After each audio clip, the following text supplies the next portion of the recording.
Class 12 lesson first electrostatic जो है हमारा, उसका इलेक्ट्रिक चार्जेस एंड फील्ड हम लोग पढ़ रहे थे। और हमने इसके अंदर कूलम्स लॉ और चार्जेस को देख लिया है। कूलम्स लॉ से हमने क्या देखा कि दो चार्जेस एक दूसरे पर फोर्स अप्लाई करते हैं, रिपल्सन या अट्रैक्शन। ठीक है, तो इसके बाद एक और नया कॉन्सेप्ट आया यहाँ पर इलेक्ट्रिक फील्ड का। इलेक्ट्रिक फील्ड का कॉन्सेप्ट क्या आया स्टूडेंट, समझिए जरा बात को कि अगर सपोज यहाँ एक चार्ज रखा हुआ है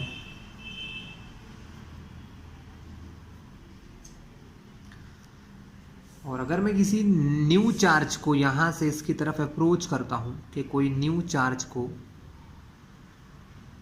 हम यहाँ पर लेके आ रहे हैं, सपोज वो पॉजिटिव चार्ज है, तो जब ये बहुत दूर होते हैं तब तो कोई बात नहीं, लेकिन जैसे जैसे हम इसके क्लोज़र लेके आते हैं तो हमको क्या लगता है कि ये चार्ज इस पर रिपल्शन का फोर्स लगाने लग जाता है। ये चार्ज इसके ऊपर क्या लगाता है, एक रिपल्शन का फोर्स लगाता है।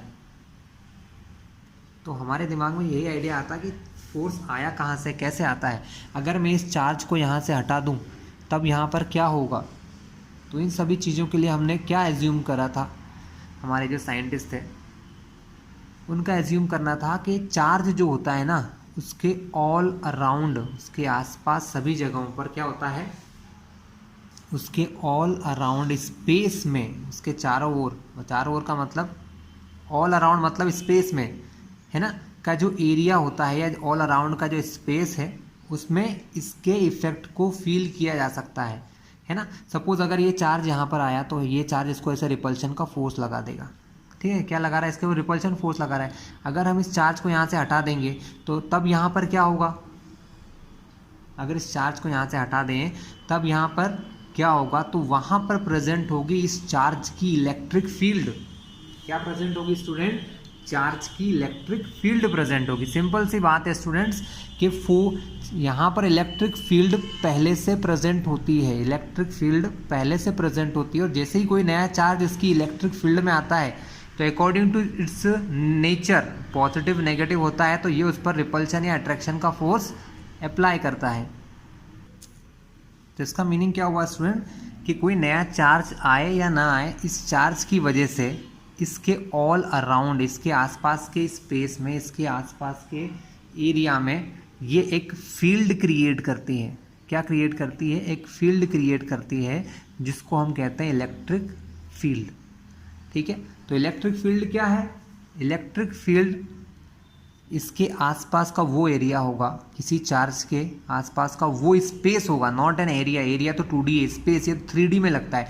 तो electric field is the space all around any charge, किसी चार्ज के ऑल अराउंड का वो स्पेस जहाँ पर अगर हम किसी न्यू चार्ज को लेकर आते हैं तो उस पर कोई ना कोई अट्रैक्शन या रिपल्शन का फोर्स फील होता है, कोई ना कोई अट्रैक्शन या रिपल्शन का फोर्स फील होता है। उस ऑल अराउंड स्पेस को हम कहते हैं इलेक्ट्रिक फील्ड।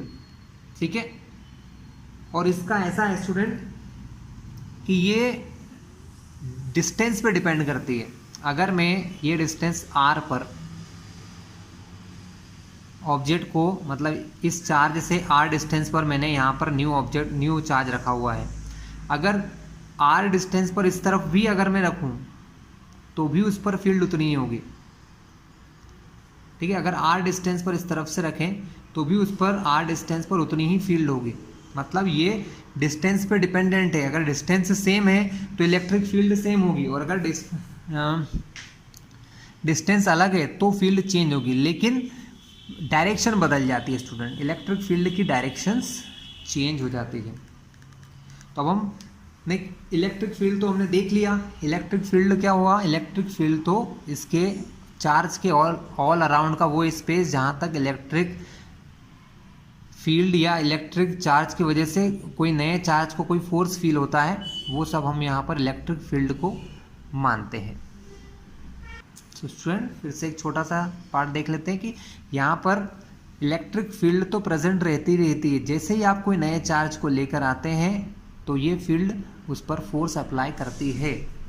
तो अगर यहाँ से अगर अपन इलेक्ट्रिक फील्ड को थोड़ा डिफाइन करना चाहें तो इलेक्ट्रिक फील्ड क्या होती है, इलेक्ट्रिक फील्ड जो किसी आने वाले चार्ज पर फोर्स लगाती है,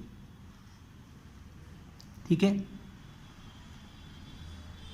तो इलेक्ट्रिक फील्ड का फॉर्मूला हो जाता है F/Q, force experienced by charge Q।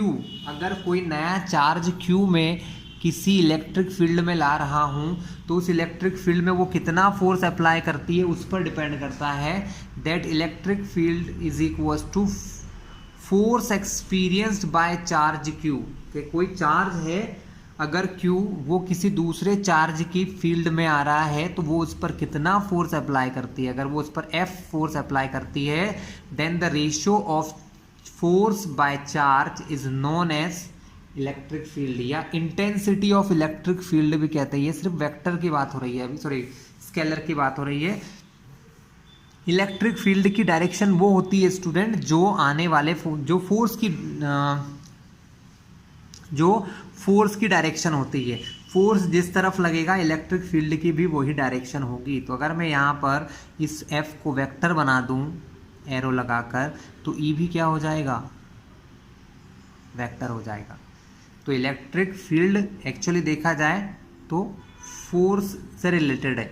Force experienced bye an upcoming charge, जो चार्ज इलेक्ट्रिक फील्ड में आ रहा है उसको कितना फोर्स फील होता है, उन दोनों का रेशियो इलेक्ट्रिक फील्ड बनाता है स्टूडेंट। क्या बनाता है, इलेक्ट्रिक फील्ड।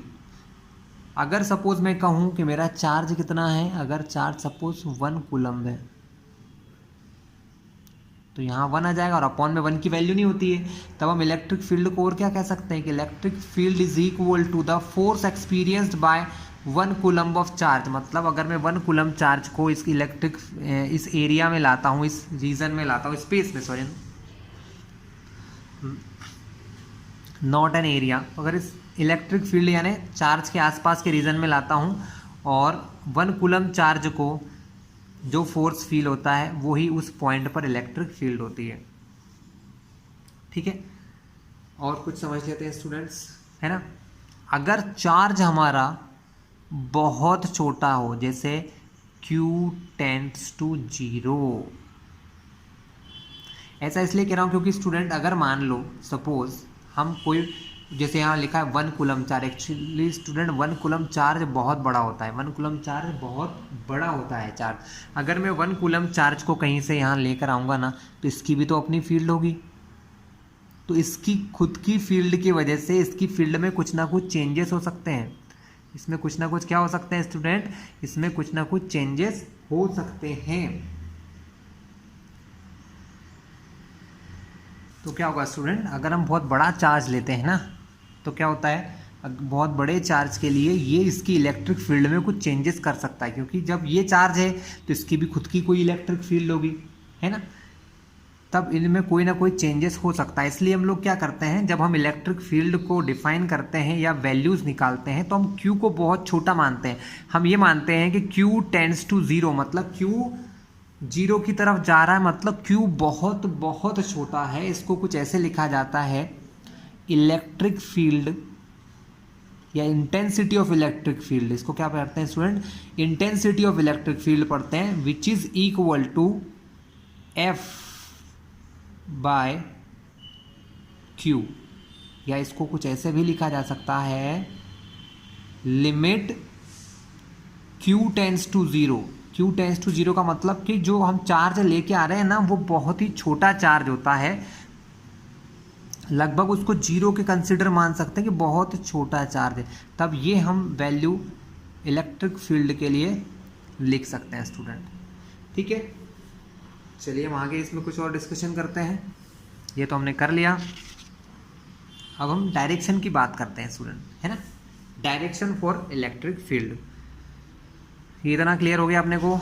चलिए हम नेक्स्ट पेज पर ये देखते हैं कि हम जो चार्ज लाते हैं वो कैसा रहता है। तो स्टूडेंट हमने कुछ चीज़ें हमको फिक्स करना होती है, तो हम लोगों ने ये फिक्स किया, जो हम चार्ज लाते हैं उसको हम कहते हैं टेस्ट चार्ज। क्या लाते हैं हम लोग, हम जो चार्ज लाते हैं वो लाते हैं टेस्ट चार्ज। और टेस्ट चार्ज कैसा होता है, बहुत छोटा होता है। मतलब टेस्ट चार्ज माइक्रो कूलम से भी छोटा मान लो, बहुत ही छोटा चार्ज है, बहुत छोटे से चार्ज को लाते हैं। अब सपोज स्टूडेंट इलेक्ट्रिक फील्ड को समझना है ना, तो पहले हमने उसकी डेफिनेशन तो समझ लिया, हम उसकी डायरेक्शन की बात करते हैं कि यहाँ पर एक प्लस का चार्ज है तो इलेक्ट्रिक फील्ड, क्योंकि हमने बोला कि electric field is an vector quantity. Electric field कैसी क्वांटिटी है? वेक्टर है, मतलब उसकी कोई डायरेक्शन होगी, है ना। तो सपोज मैं एक टेस्ट चार्ज लाता हूँ स्टूडेंट। टेस्ट चार्ज हमेशा ध्यान रखिएगा पॉजिटिव ही कंसिडर किया जाता है। एक पॉजिटिव टेस्ट चार्ज जो बहुत ही छोटा है, बहुत ही छोटे का मतलब है जो इसकी इलेक्ट्रिक फील्ड को कोई नुकसान नहीं पहुंचाएगा, उसकी वजह से इसकी इलेक्ट्रिक फील्ड में कोई फर्क नहीं पड़ेगा, इतना छोटा है वो। तो हम एक टेस्ट चार्ज को, क्योंकि टेस्ट चार्ज कैसा है? पॉजिटिव है, तो उस टेस्ट चार्ज को यहाँ इसकी तरफ लेकर आते हैं। तो जब इसको सपोज यहाँ इलेक्ट्रिक फील्ड में एंटर करा, क्योंकि इलेक्ट्रिक फील्ड को इन्फिनिटी पर जीरो माना जाता है। इन्फिनिटी मतलब बहुत दूर। इन्फिनिटी क्या पॉइंट होता है स्टूडेंट? इन्फिनिटी वो पॉइंट होता है जो ऐसा नहीं कि चांद तारों के पास होता है। इन्फिनिटी मतलब हमारे कन्फिग्रेशन के हिसाब से, जैसे कि यहाँ चार्ज रखा है, चार्ज से वो जितना दूर जाओ, जब बहुत ज़्यादा दूर हो जाएंगे जहाँ पर चार्ज इस पर फोर्स ही नहीं लगा सकता, मान लो ये इन्फिनिटी सपोज के लिए कि यहाँ पर इस चार्ज, ये चार्ज इस चार्ज पर इतनी दूर कोई फोर्स नहीं लगा पा रहा है, तो हम क्या कहेंगे? क्योंकि हमने फोर्स का फॉर्मूला क्या देखा स्टूडेंट? हमने फोर्स का फॉर्मूला देखा 1/4πε0 Q1 Q2 upon R square. मतलब फोर्स जो है वो आर के इन्वर्सली प्रोपोर्शनल है। जितनी डिस्टेंस दूर जाओगे उतना ही फोर्स कम हो जाएगा, और एक कंडीशन ऐसा आएगा कि आर की इतनी बड़ी वैल्यू हो जाएगी कि वो उस पर कोई फोर्स लगा ही नहीं पाएगा, और लगाएगा तो इतना छोटा कि उससे कोई फर्क ही नहीं पड़ेगा। तो हम इन्फिनिटी वो जगह होती है, इन्फिनिटी वो जगह होती है जहाँ पर ये वाला चार्ज इस नए टेस्ट चार्ज पर कोई फोर्स ना लगा सके। उस पॉइंट पर इलेक्ट्रिक फील्ड जीरो मानते हैं, और उस पॉइंट से आप जैसे जैसे इलेक्ट्रिक फील्ड में आते जाओगे तो क्या होगा? ये पॉजिटिव चार्ज इस पॉजिटिव चार्ज पर एक फोर्स लगाएगा। पॉजिटिव चार्ज पर फोर्स लगाता है। हमने क्या देखा कि दोनों चार्जेस को ऐसे मिलाओ तो यहाँ से ऐसे आउटवर्ड डायरेक्शन में, कैसे? आउटवर्ड। अब मान लो इस चार्ज को मैं इधर से ना लाता हूँ, इधर से कहीं से लाऊँ, तो मान लो मैं इधर से लेके आता हूँ, तब भी ये दोनों चार्ज जहाँ मिलेंगे फोर्स हमेशा बाहर की तरफ लगेगा। तो ये फोर्स लग गया बाहर की तरफ, यानी इस पॉइंट पर इलेक्ट्रिक फील्ड की डायरेक्शन ये हो गई, इस पॉइंट पर इलेक्ट्रिक फील्ड की डायरेक्शन ये हो गई। मान लो इधर से लाते हैं तो इलेक्ट्रिक फील्ड की डायरेक्शन ये हो गई। क्यों? क्योंकि मैंने बोल रखा है कि जो आपकी डायरेक्शन फोर्स की होगी वो इलेक्ट्रिक फील्ड की होगी। ये प्लस का चार्ज, ये प्लस का चार्ज, दोनों में फोर्स लगेगा अकॉर्डिंग टू कूलम लॉ, लेकिन फोर्स की डायरेक्शन कहाँ होती है? अगर ये इसका चार्ज फोर्स इस पर देख रहा हूँ तो इसकी डायरेक्शन इसको मिलाने वाली ये हमारा वेक्टर होता है डिस्प्लेसमेंट वेक्टर, उसके अलोंग आउटवर्ड होती है, बाहर की तरफ। अगर यहाँ माइनस होता तो ये कहाँ होती? अंदर की तरफ। तो इलेक्ट्रिक फील्ड की डायरेक्शन यहाँ कैसी होगी? आउटवर्ड डायरेक्शन, इस तरफ भी। अब मान लो यहाँ मैंने चार्ज रख दिया तो ये इलेक्ट्रिक फील्ड की डायरेक्शन, यहाँ रख दिया तो इलेक्ट्रिक फील्ड की डायरेक्शन इस तरफ होगी। अगर यहाँ कोई टेस्ट चार्ज रख दिया तो इलेक्ट्रिक फील्ड की डायरेक्शन इस तरफ होगी। और मान लो कहीं मैंने यहाँ यूँ ऊपर स्पेस में रख दिया, यहाँ पर ऊपर स्पेस में, तो ये इलेक्ट्रिक फील्ड की डायरेक्शन ऐसे ऊपर की तरफ होगी। क्योंकि मैंने बात करी इलेक्ट्रिक फील्ड प्लेन में नहीं होती है, स्पेस में होती है। ऑल अराउंड किसी चार्ज के दसों दिशाओं में, मान लो ऑल डायरेक्शन, जितनी भी डायरेक्शन होती है ना, उन सब डायरेक्शन में इलेक्ट्रिक फील्ड लगती है। लेकिन क्या देखा कि एक पॉजिटिव चार्ज जो होता है ना, पॉजिटिव चार्ज की इलेक्ट्रिक फील्ड हमेशा चार्ज से दूर होती है, रेडियली आउटवर्ड। तो फॉर अ पॉजिटिव चार्ज क्या लिखोगे? For a positive charge electric field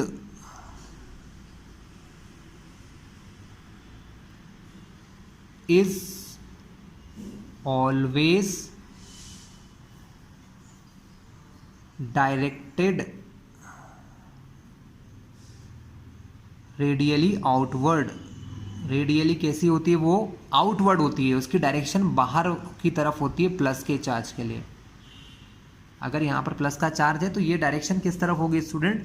ये डायरेक्शन इलेक्ट्रिक फील्ड की बाहर की तरफ होगी। अगर मैं बोलूँ इस किसी प्लस के चार्ज के लिए इलेक्ट्रिक फील्ड की लाइंस बनाओ, मतलब इलेक्ट्रिक फील्ड को शो करने के लिए हम क्या करते हैं, जैसे हम छोटी क्लास में मैग्नेटिक फील्ड लाइन पढ़ते हैं वैसे इलेक्ट्रिक फील्ड लाइन पढ़ते हैं। तो अगर मैं यहाँ पर इलेक्ट्रिक फील्ड लाइन बनाऊँ तो इस चार्ज के लिए मैं क्या करूँगा? ऐसे ऐसे इस टाइप से ऐसे बाहर की तरफ एरो दिखा दूंगा। आपको इस पर क्वेश्चंस आते हैं स्टूडेंट, मैं बताऊंगा आपको बहुत बार, आपको ऐसे क्वेश्चन आते हैं आपको ये नहीं बोलेंगे कि प्लस का चार्ज है कि माइनस का, छोटा सा क्वेश्चन होता है, ज़्यादा कुछ हैवी नहीं।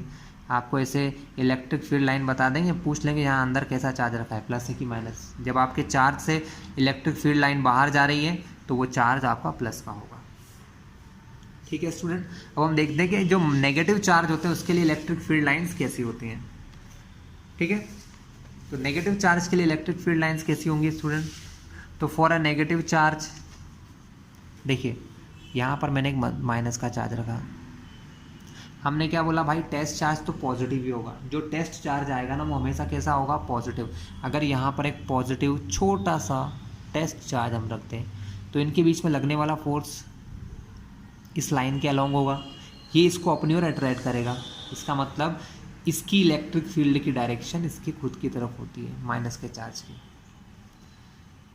ये प्लस का चार्ज, तो इन दोनों के बीच में लगने वाला फोर्स, क्योंकि एक माइनस एक प्लस, अट्रैक्शन होगा या नहीं होगा, बिल्कुल होगा।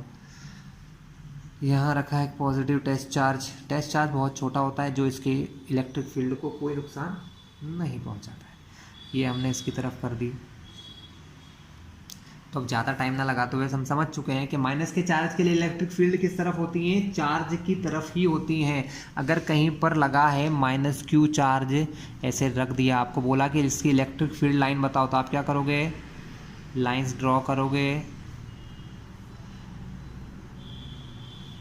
और उनकी डायरेक्शन उसकी खुद की तरफ कर दोगे। तो ये प्लस के क्यू के लिए आपको इलेक्ट्रिक फील्ड की डायरेक्शन पता चल गई। स्टूडेंट डायरेक्शन का बहुत खेल है, आपको आगे जब क्वेश्चंस करेंगे ना अभी हम लोग, तो वहाँ पर इलेक्ट्रिक फील्ड की डायरेक्शन आना ही आना है। ठीक है, तो ये हमने देख लिया। चलिए, तो अब हम बात करते हैं, देखिए वैसे तो हमने लिख लिया है पर फिर भी हम क्या करते हैं, एक छोटा सा डेरिवेशन कर लेते हैं, क्योंकि जो बोर्ड्स वाले बच्चे होते हैं उनको कहीं कहीं डेरिवेशंस आ जाते हैं। तो पहला जो है हेडिंग आती है electric field due to a point charge. Electric field due to a point charge, मतलब किसी पॉइंट चार्ज की वजह से इलेक्ट्रिक फील्ड फाइंड करना है ना। आपको ऐसा क्वेश्चन आता है, या फिर ऐसा आ जाता है find the electric field due to a plus charge, वो भी लिख देता हूँ, या फिर क्वेश्चन ऐसे भी आ जाते हैं find intensity of electric field, intensity of electric field. आपको क्वेश्चन आता है find the intensity of electric field due to a charge plus q at distance r from it. मतलब आपसे बोला है कि find intensity of electric field due to a point charge q at distance r from it, मतलब इससे r distance पर, इस q charge से r डिस्टेंस पर क्या है, हमको वहाँ पर इलेक्ट्रिक फील्ड फाइंड करना है। इसके लिए हम लोग क्या करते हैं स्टूडेंट्स, इसके लिए हम लोग छोटा सा डायग्राम बनाएंगे।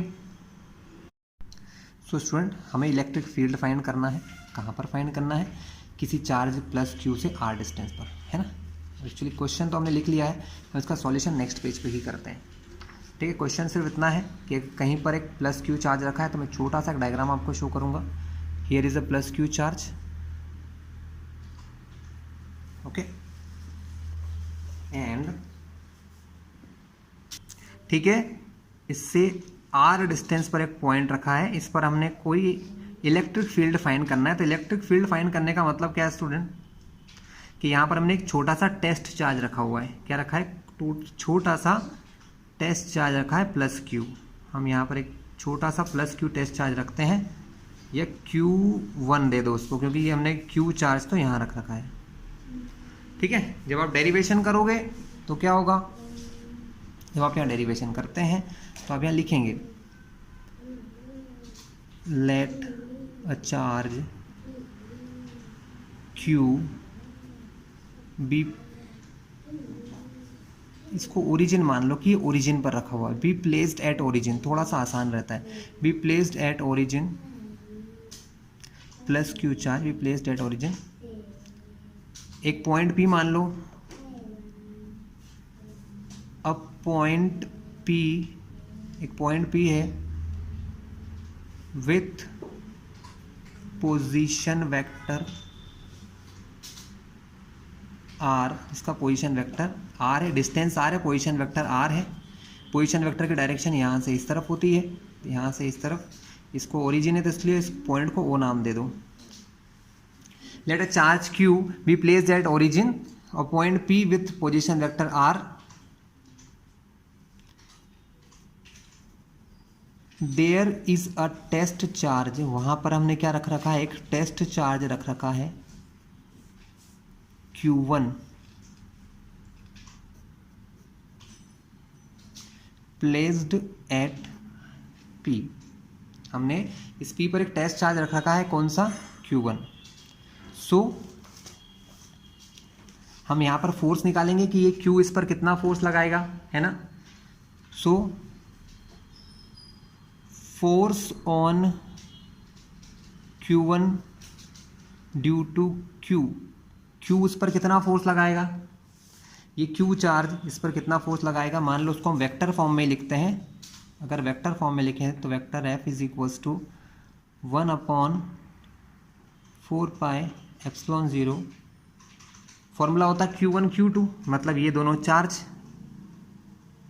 Q इंटू Q1 अपॉन में इनकी बीच की डिस्टेंस R का स्क्वायर, और क्योंकि ये वेक्टर में लिखा है तो इसके यूनिट वेक्टर लिख देंगे इसका आर कैप, है ना। अगर हम इसको सिर्फ मैग्नीट्यूड में लिखते तो ये कैप हटा देते, है ना, तो ये सिर्फ इसका मैग्नीट्यूड होता। ये फोर्स हो गया। हम क्या जानते हैं, वी नो दैट, हम जानते हैं कि इलेक्ट्रिक फील्ड क्या हो गई, F अपॉन Q1, क्योंकि इलेक्ट्रिक फील्ड के लिए हमने क्या फॉर्मूला बताया था कि यहाँ पर जो टेस्ट चार्ज हम लाते हैं उस पर कितना फोर्स लगता है, तो E होता है F अपॉन Q1। तो इलेक्ट्रिक फील्ड की वैल्यू कितनी हो जाएगी स्टूडेंट, F कितना दिया है, 1/4πε0 Q1 अपॉन आर स्क्वायर, ये तो पहले ही दे रखा है F की वैल्यू, अपॉन में Q1 है तो Q1 हमने यहाँ लगा दिया, ये आर कैप, Q1 से Q1 कटा, तो हमारे इलेक्ट्रिक फील्ड की फाइनल वैल्यू क्या आ गई, आपके इलेक्ट्रिक फील्ड की फाइनल वैल्यू आ गई 1/4πε0 Q upon R square R cap. ये डायरेक्शन के लिए है। अगर आपको सिर्फ और सिर्फ मैग्नीट्यूड निकालना है, डायरेक्शन नहीं चाहिए, तो फॉर्मूला होगा 1/4πε0 Q by R square. Unit की बात कर लें, इसकी फोर्स की यूनिट होती है न्यूटन, चार्ज की होती है कूलम, तो इसकी यूनिट होती है न्यूटन पर कूलम। क्लियर है क्लास। तो ये हमने फाइंड कर लिया, किसी चार्ज की वजह से उसके अराउंड पर आर डिस्टेंस पर कितनी फील्ड होती है, उसके न्यूमेरिकल वैल्यूज फाइंड कर ली। ठीक है क्लास। सो नेक्स्ट हम फाइंड करेंगे, क्या फाइंड करेंगे, अगर एक से ज़्यादा चार्जेस एक जगह रखे हुए हैं तो वहाँ पर क्या होगा, तो electric field due to a system of charges, आपकी बुक में हेडिंग दे रखी है electric field due to a system of charges, मतलब यहाँ सपोज में मान लो कि एक यहाँ पर चार्ज Q रखा हुआ है, यहाँ पर एक चार्ज Q1 मान लो, यहाँ एक और चार्ज रखा है Q2, सपोज यहाँ एक और चार्ज रखा है Q3, और इन तीनों की वजह से मुझे इस पॉइंट पर इलेक्ट्रिक फील्ड फाइंड करना है। क्या फाइंड करना है, net electric field due to all these three, है ना। सपोज ये तीनों पॉजिटिव हैं, कभी नेगेटिव होंगे, कोई फर्क नहीं पड़ता, मैं दोनों समझा दूंगा आपको, डायग्राम से समझ लो स्टूडेंट, बाकी तो बहुत ईजी है। ये इस पर इलेक्ट्रिक फील्ड क्या होती है, इलेक्ट्रिक फील्ड होगी इसकी इस तरफ, इलेक्ट्रिक फील्ड निकालने के लिए दो चीज़ चाहिए, चार्ज और डिस्टेंस, इसके बीच की डिस्टेंस को R1 मान लो, तो ये डिस्टेंस हो गई R1, है ना। अभी मैंने फॉर्मूला समझाया आपको कि इलेक्ट्रिक फील्ड निकालने का फॉर्मूला होता है 1/4πε0 Q बाय R। Q दे रखा होगा क्वेश्चन में, R भी हमको पता ही रहती है क्वेश्चन में, इसकी वजह से इलेक्ट्रिक फील्ड निकलेगी इस डायरेक्शन में, इसकी वजह से इलेक्ट्रिक फील्ड निकलेगी कुछ इस डायरेक्शन में। यहाँ पर 3 इलेक्ट्रिक फील्ड है, तीनों की डायरेक्शन को वेक्टर फॉर्मूले से हम सॉल्व करते हैं, है ना। वेक्टर सम करना हमने कूलम लॉ में भी सीखा था, है ना। कूलम लॉ में मैंने बताया था कि एक साथ अगर 3 फोर्स लगते हैं तो इस टाइप से अगर 3 इलेक्ट्रिक फील्ड है तो हम इनको क्या कर सकते हैं, वेक्टर लॉ ऑफ एडिशन से इनका फाइनल एक रिजल्टेंट निकाल सकते हैं। क्या निकाल सकते हैं, एक फाइनल रिजल्टेंट निकाल सकते हैं, है ना। फाइनल रिजल्ट से निकाल के सारी वैल्यू फाइंड कर सकते हैं। अगर आपसे मैं पूछूं नेट इलेक्ट्रिक फील्ड क्या होगी, तो नेट इलेक्ट्रिक फील्ड हमारी होगी वेक्टर फॉर्म में, ध्यान रखना वेक्टर फॉर्म में E1 वेक्टर, मतलब ये इलेक्ट्रिक फील्ड E1 इसकी वजह से जो होगी वो मान लो E2 इसकी वजह से जो होगी वो मान लो E3। तो नेट इलेक्ट्रिक फील्ड होगी E1, वेक्टर एडिशन से ही चल रहा है सब कुछ, है ना, ध्यान रखना E3। ठीक है, वेक्टर एडिशन का फॉर्मूला इन दोनों के भी, यहाँ पर इलेक्ट्रिक फील्ड का फॉर्मूला मैंने बता दिया था। यहाँ पर सिर्फ क्या आएगा, अगर E1 लिखता हूँ तो 1/4πε0 तो आना ही है, Q1 चार्ज अपॉन R1, और यहाँ पर R1 कैप यूनिट वेक्टर। सब काम इनमें यूनिट वेक्टरों का होता है, बस डायरेक्शन के लिए क्या होता है, यूनिट वेक्टर रिस्पॉन्सिबल होते हैं। E2 के लिए सेम फॉर्मूला 1/4πε0 Q2/R2 और R2 का कैप। सेम तरीके से 1/4πε0 R3 के लिए Q3/R3, सॉरी स्क्वायर थे इनके, ध्यान रखना ये भी मिस्टेक होगी, यहाँ पर स्क्वायर लगाओ स्टूडेंट, यहाँ पर भी स्क्वायर है ना, गलती से वो स्क्वायर लगाना भूल गए हम लोग। ठीक है, और R3 का कैप, R3 का कैप। जो कांस्टेंट चीज़ें हैं और जो कॉमन है वो अलग लिख लो। देखिए 1/4πε0 1/4πε0 1/4πε0 कॉमन आ जाएगा, तीनों में है।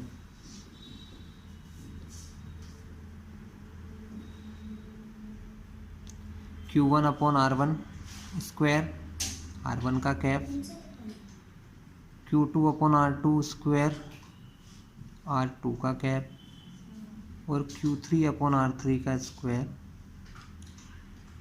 R3 का कैप होता है। क्लियर है क्लास, है ना। इस तरीके से आप बहुत आसानी से फाइंड कर लोगे। बस अब इसका वेक्टर एडिशन करना है आपको। R1 और R2 देखिए, ये जो डायरेक्शन हम देख रहे हैं ना, एक्चुअल में ये जो डायरेक्शन है ये R1 R2 की डायरेक्शन है, इससे हम लोग फाइंड कर सकते हैं। ठीक है, मैंने आपको पहले सिखाया कि अगर मान लो इन दोनों वेक्टर को मुझे ऐसे ऐड करना है तो हम क्या करते हैं, जहाँ पर ये फिनिश होता है उसको ऐसे लिखते हैं। तो E1 और E2 का सम जो है वो कुछ ऐसा आएगा, ये जा रही है इस तरफ। अब इन दोनों वेक्टर को भी अगर हम यहाँ से जोड़ें तो फाइनल डायरेक्शन हमारी कुछ ऐसे होगी कि इस तरफ हमारी इलेक्ट्रिक फील्ड जा रही है। चलिए कॉन्सेप्ट वाइज हम समझ गए, कॉन्सेप्ट वाइज कैसे करते हैं, जब क्वेश्चन करूँगा तो ये डायरेक्शन सब निकालना सिखा देंगे हम आपको। ठीक है, तो इस तरीके से कुल मिला के सारी इलेक्ट्रिक फील्ड जुड़ जाती है। अगर मान लो इसमें से कोई भी एक चार्ज स्टूडेंट माइनस का होता, सपोज ये चार्ज मेरा माइनस का होता, तो माइनस के चार्ज की इलेक्ट्रिक फील्ड किधर होती है, इस तरफ। तब ये E2 इस तरफ ना होके क्या हो जाता, इस तरफ हो जाता। एक इलेक्ट्रिक फील्ड इस तरफ, एक इस तरफ और एक इस तरफ। फिर हम इन तीनों का वेक्टर एडिशन करते हैं।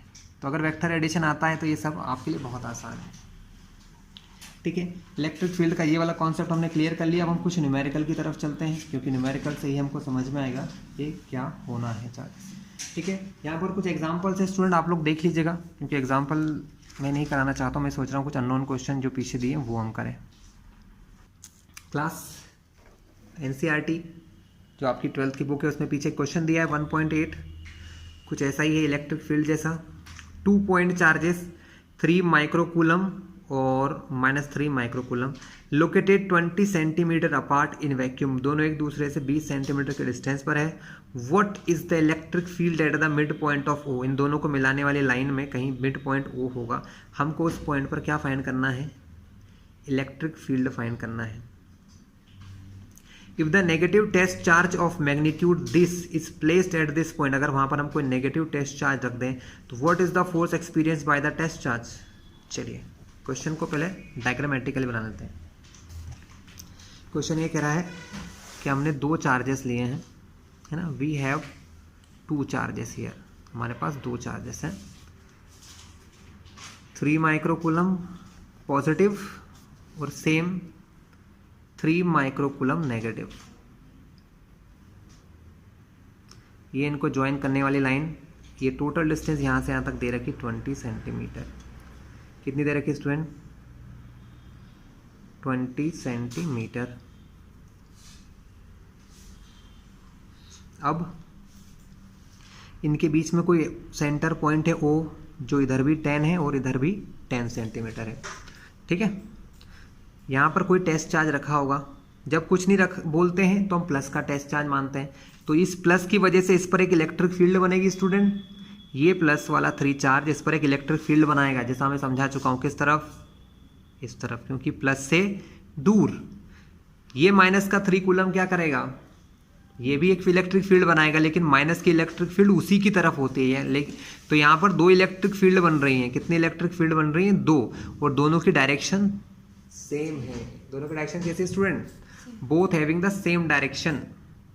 ठीक है, तो यहाँ पर हमको दोनों इलेक्ट्रिक फील्ड निकालना है और दोनों की एक ही डायरेक्शन है, तो वो डायरेक्टली प्लस हो जाएंगे। जब 2 वेक्टर, क्योंकि इलेक्ट्रिक फील्ड वेक्टर होती हैं, यहाँ मान लो ये इलेक्ट्रिक फील्ड E1 है और ये इलेक्ट्रिक फील्ड E2 है। ठीक क्लास, ये दोनों वेक्टर एक ही डायरेक्शन में है, तो मैं यही समझा दूँ आपको, डायरेक्ट वहाँ करके दिखा दूंगा। दोनों वेक्टर की डायरेक्शन सेम है। जब 2 वेक्टर की डायरेक्शन सेम होती है तो डायरेक्टली प्लस हो जाते हैं। क्या प्लस हो जाते हैं? डायरेक्टली प्लस, क्योंकि दोनों की डायरेक्शन सेम है ना। तब इनका जो फाइनल आंसर होता है ना, वो हमारा वेक्टर E, जो इन दोनों से मिलने वाली फाइनल इलेक्ट्रिक फील्ड है, वो हमारी होगी E1 प्लस E2। लेकिन यहाँ पर हम डायरेक्टली इसको ऐसा भी लिख सकते हैं कि इसका जो मैग्नीट्यूड होगा, ये तो हम वेक्टर में कह रहे हैं, जब दोनों की डायरेक्शन सेम होती है तो वेक्टर के मैग्नीट्यूड भी डायरेक्टली जुड़ जाते हैं, E1 प्लस E2 हो जाते हैं। और फाइनल डायरेक्शन, दोनों की डायरेक्शन जब एक ही है तो फाइनल फील्ड जो इन दोनों से मिलके एक फील्ड बन रही है, उसकी डायरेक्शन भी यही होगी। चलिए, इस क्वेश्चन को मैं आपको करके दिखा देता हूँ कि न्यूमेरिकली हम इसको कैसे करेंगे। एक और चीज़, इसको नाम दे दो बेटा, पॉइंट A, इसको नेम दे दो पॉइंट B। A पर एक चार्ज रखा है 3 माइक्रोकूलम, B पर -3 माइक्रोकूलम। O पर हमको इलेक्ट्रिक फील्ड को फाइंड करना है A की वजह से, B पर इलेक्ट्रिक फील्ड फाइंड करना है, मतलब B पर जो चार्ज रखा है इसकी वजह से भी यहाँ पर इलेक्ट्रिक फील्ड फाइंड करना है। हमने E1 E2 उनको नाम दे दिया है। ठीक है, क्योंकि अब ये नए पेज पर ही पॉसिबल है, इसलिए मैं पेज चेंज कर लेता हूँ, है ना। थोड़ा सा डायग्राम आपको दिखाऊंगा, है ना। देखिए, पेज तो बचा ही कम है। चलिए, हम क्या लिखेंगे? गिवन लिख लो।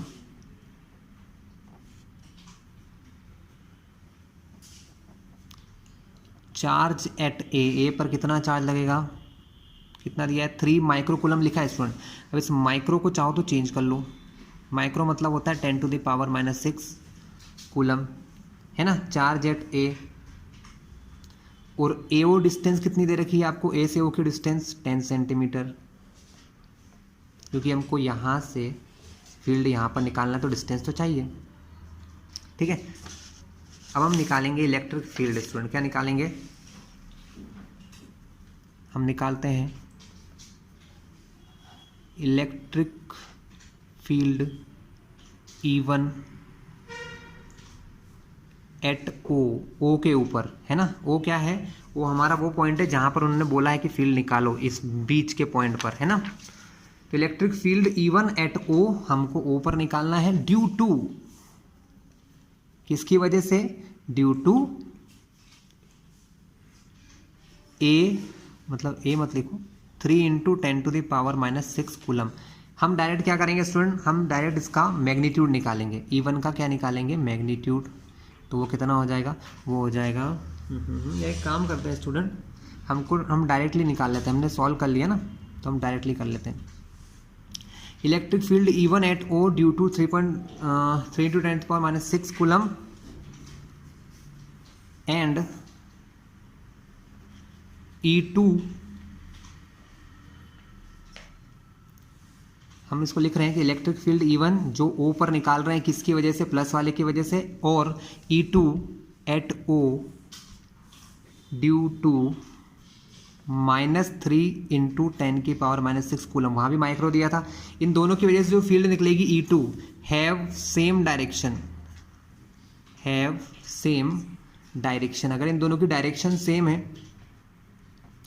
Then net field total field E जो है वो क्या हो जाएगी हमारी, vector E1 plus vector E2। लेकिन जब दोनों एक ही डायरेक्शन में होते हैं तो डायरेक्शन तो इन दोनों की जो है वही रहेगी।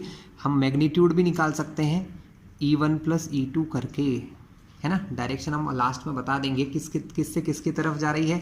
डायरेक्शन जो है इलेक्ट्रिक फील्ड की वो A टू B, A से B की तरफ जा रही है। सिंपल सी बात है ना।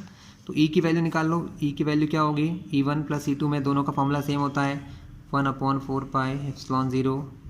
पहले वाले का चार्ज मान लो Q1 है, अपॉन में इसकी डिस्टेंस R1 का square, plus same 1/4 pi epsilon 0 Q2, दूसरे चार्ज को नाम दे दो Q2 अपॉन में R2 का स्क्वायर। यहाँ गलती मत करना क्योंकि हम बात कर रहे हैं मैग्नीट्यूड की, तो यहाँ पर माइनस मत लगा देना चार्ज को, ठीक है। माइनस नहीं लगाना है, प्लस ही लगाएंगे, क्योंकि मैग्नीट्यूड में सिर्फ हम वैल्यू देते हैं, प्लस माइनस नहीं लगाते हैं, है ना। ये गलती बहुत सारे स्टूडेंट कर देते हैं। तो 1/4। सो क्लास ई की वैल्यू कितनी हो रही है हमारे, ई की जो वैल्यू हो रही है वो हो रही है 1/4 पाई एप्सिलॉन 0।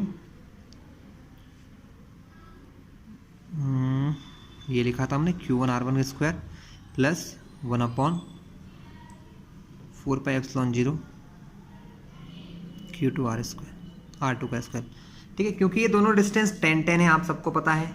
ये चार्जेस भी दोनों इक्वल है, बस प्लस और माइनस के हैं। तो हम सिर्फ अभी मैग्नीट्यूड निकाल रहे हैं, तो मैग्नीट्यूड में तो दोनों वैल्यू इक्वल है।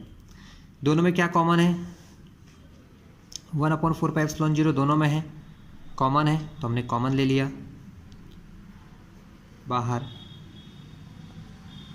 यहाँ बचेगा Q1 अपॉन R1 का स्क्वायर, यहाँ बचेगा Q2 अपॉन R2 का स्क्वायर, ठीक है। देखिए ये डिस्टेंस R2 है, हमने 10, ये डिस्टेंस भी R2 है 10 सेंटीमीटर, डिस्टेंस हो गए 10 सेंटीमीटर, दोनों है 3 माइक्रोकूलम और 3। माइनस को नहीं लेना है, मैंने समझाया, क्योंकि हम मैग्नीट्यूड निकाल रहे हैं तो माइनस नहीं आएगा, ठीक है। तो वैल्यू, इसकी वैल्यू हमको पता ही है, 9 × 10⁻9 होती है।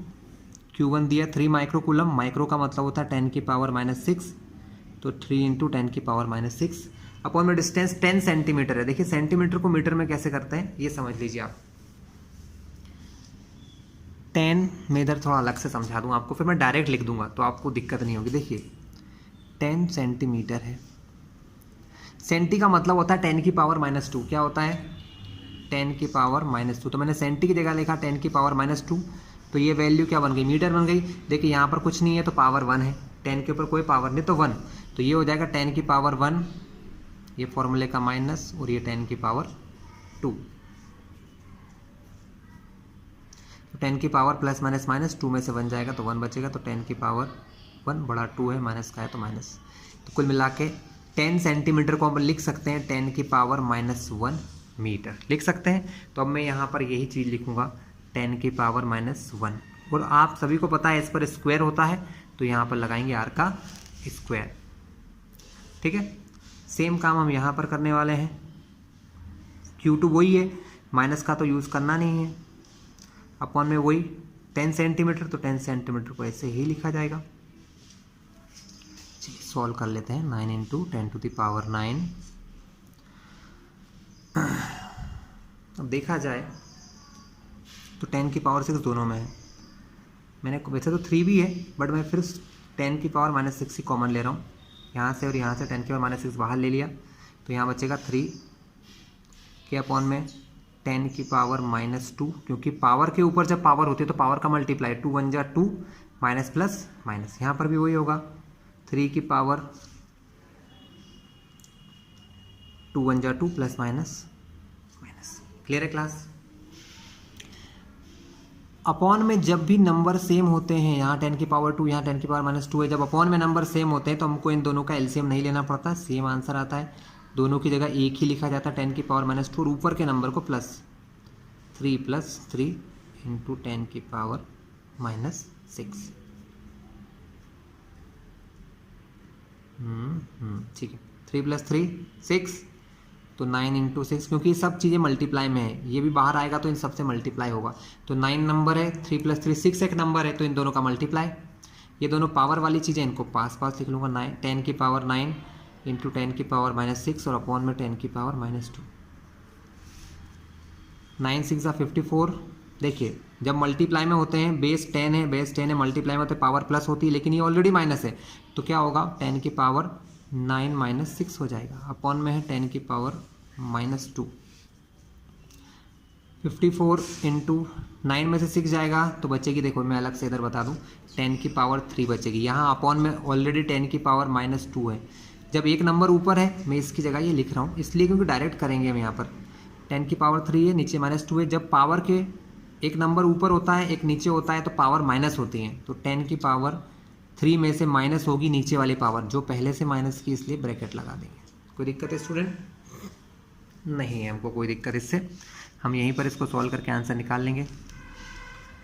चलिए नेक्स्ट होगा हमारा, तो इलेक्ट्रिक फील्ड का नेट वैल्यू 54 इंटू 10 की पावर, देखिए माइनस माइनस प्लस है ना, तो ये हो जाएगा 10 की पावर 3 + 2। तो ई की नेट वैल्यू आ गई 54 into 10 to the power 5 newton पर कूलम। अभी पॉइंट यहाँ पर है, अगर इस पॉइंट को मैं इस तरफ लाऊं, क्योंकि जो हमारा साइंटिफिक नोटेशन कहता है कि पॉइंट हमेशा एक नंबर के बाद होना चाहिए, तो अगर मैं इस तरफ पॉइंट को शिफ्ट करूं तो हमारी जो पावर होती है वो एक बढ़ जाती है स्टूडेंट, क्या होती है, एक बढ़ जाती है, तो वो हो जाती है 10 की पावर 6 न्यूटन पर कूलम। ये इसका मैग्नीट्यूड है। अगर मैं डायरेक्शन देने की बात करूं तो डायरेक्शन कहाँ से कहाँ होगी, वेक्टर ई की वैल्यू, अगर वेक्टर की वैल्यू बताऊं तो 5.4 इंटू 10 टू द पावर 6, और डायरेक्शन में आपको डायग्राम में शो करूंगा स्टूडेंट। डायरेक्शन हमारे डायग्राम में क्या होगी, इसके साथ नीचे रखा है, okay, this is the direction के लिए डायरेक्शन होगी ओ से बी की तरफ, तो इसको हम लिखेंगे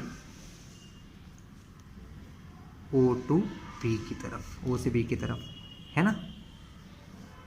ये हमने डायरेक्शन भी देख ली। अब इस क्वेश्चन का सेकेंड पार्ट करते हैं स्टूडेंट। सेकेंड पार्ट क्या है इसका सेकेंड पार्ट हम देखते हैं स्टूडेंट। सेकेंड पार्ट क्या कह रहा है हमसे, सेकेंड पार्ट हमको ये कह रहा है, सेकेंड पार्ट है उन्होंने बोला है कि जहां पर अभी जो हमने डायग्राम बनाया था, इस डायग्राम की जगह अभी हमने क्या मानते हैं, जब कुछ नहीं दिया होता है तो हम यहाँ पर प्लस का टेस्ट चार्ज मानते हैं। क्या मानते हैं, यहाँ पर प्लस का टेस्ट चार्ज है।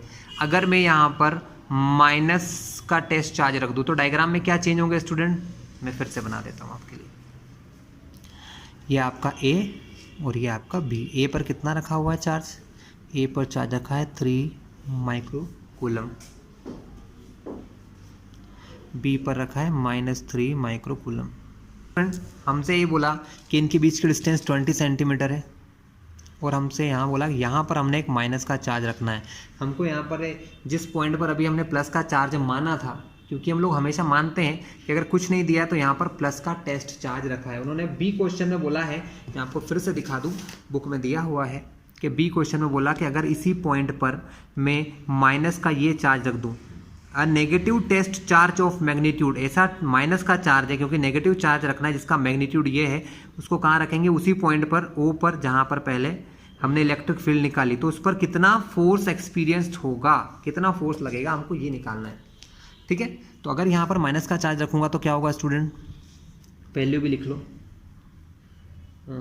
वैल्यूज हैं 1.5 into 10 to the power -9 coulomb और माइनस का। देखिए भाई सिंपल सी बात है, फिर से अपन देखते हैं इलेक्ट्रिक फील्ड क्या होगी स्टूडेंट। इलेक्ट्रिक फील्ड तो यहाँ पर वही है जो है, बस डायरेक्शन बदल जाएगी। इलेक्ट्रिक फील्ड जो हमने अभी निकाली ना, इलेक्ट्रिक फील्ड की वैल्यू हमने कितनी निकाली, इलेक्ट्रिक फील्ड हमारी निकली थी 5.4 into 10 to the power 6 newton पर कूलम, यही निकलेगी, बस डायरेक्शन का फर्क आ जाएगा। क्यों, क्योंकि जब माइनस का चार्ज रखूँगा तो ये प्लस वाला अपनी ओर खींचेगा, तो डायरेक्शन इधर।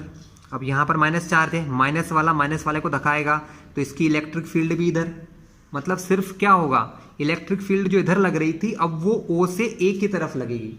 क्या लगेगी, ओ से ए की तरफ। तो हम क्या लिखेंगे, ये लाइन मत लिखना, हम सेकेंड पार्ट को सॉल्व करते हैं शुरू से। On placing a charge -1.5 into 10 to the power -9 coulomb at O then E क्या हो जाएगा, ई की वैल्यू वही रहेगी 5.4 इंटू 10⁶ न्यूटन पर coulomb, but O to A, O से A की तरफ, ठीक है, यही वैल्यू होगी। तो हमको डायरेक्शन से तो मतलब नहीं, उन्होंने फोर्स पूछा है, फोर्स कितना लगेगा, तो हम डायरेक्ट फॉर्मूला लगाएंगे। We know that E is equals to F by Q, हमको पता है E बराबर होता है F upon Q। Electric field कितनी दे रखी है, इलेक्ट्रिक फील्ड दे रखी है 5.4 इंटू 10⁶। मुझे फोर्स निकालना है, मुझे चार्ज की वैल्यू दी है कि मैं वहाँ पर कितना चार्ज रख रहा हूँ, इतना चार्ज रख रहा हूँ, है ना। माइनस मत रखना क्योंकि हमको सिर्फ वैल्यू निकालना है, डायरेक्शन नहीं निकालना है। डायरेक्शन तो वही होती है जो हमारी इलेक्ट्रिक फील्ड की डायरेक्शन होगी, वही फोर्स की डायरेक्शन होगी। वही डायरेक्शन किसकी होगी, फोर्स की। इलेक्ट्रिक फील्ड की डायरेक्शन O से A की तरफ है, O से A, तो फोर्स भी इधर से इधर ही लगेगा, सिंपल सी बात है। ठीक क्लास, कोई इश्यू नहीं है ना। तो वैल्यू निकालना है, इसका यहाँ ले जाएंगे, मल्टीप्लाई करेंगे, तो 5.4 इंटू 10⁶, ये यहाँ से यहाँ मल्टीप्लाई में जाएगा, तो 1.5 10⁻⁹, आपको F की वैल्यू पता चल जाएगी। इन दोनों का मल्टीप्लाई कर लो, 54 में 15 का मल्टीप्लाई किया, 15 4 60, कैरी ओवर 6, 75 81 पॉइंट इसमें एक के बाद, तो यहाँ पर 8.1 आएगा आंसर आएगा 8.1। और पावर को सॉल्व करना है, दोनों मल्टीप्लाई में है तो पावर जुड़ जाएंगे, तो 10⁻⁶, लेकिन ये पहले से 9 माइनस का है तो यहाँ पर माइनस, तो आंसर आएगा 10⁻⁻3। तो 8.1 इंटू 10⁻⁻3 न्यूटन का फोर्स यहाँ पर इस पर लगेगा भाइयों। आया समझ में। तो इलेक्ट्रिक फील्ड के क्वेश्चन बहुत आसान है, ठीक है। तो ये स्टूडेंट हम लोग देख लिया है, ठीक है। नेक्स्ट वीडियो में हम डाइपोल की बात करेंगे, इलेक्ट्रिक डाइपोल क्या होता है, उससे कैसी फील्ड बनती है, इसकी हम डिस्कशन करेंगे। तो ये वीडियो था हमारा इलेक्ट्रिक फील्ड के बारे में। आई होप आप लोगों को अच्छा लगा होगा, ठीक है। और अगर ठीक लगे तो आप इसको सब्सक्राइब कर लेना, जिससे सारी वीडियोस आपको मिलते रहेंगे।